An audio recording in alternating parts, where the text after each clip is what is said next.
Hola, bienvenidos al canal de Hecho a Mano. Hoy reviviremos momentos interesantes de pruebas de choque con máquinas de plastilina.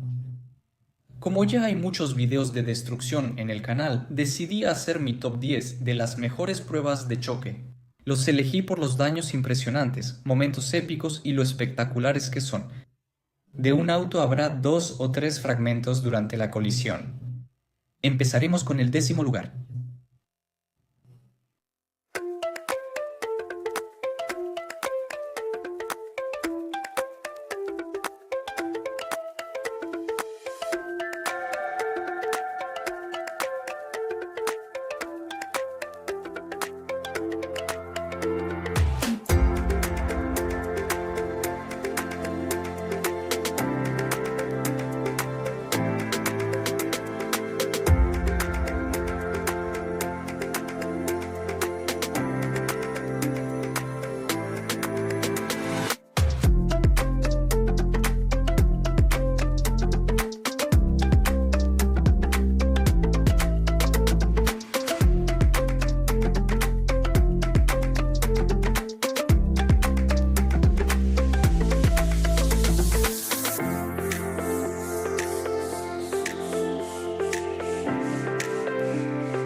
Eso es todo. Espero que les haya gustado mi selección de destrucciones de autos de plastilina y que les haya parecido interesante.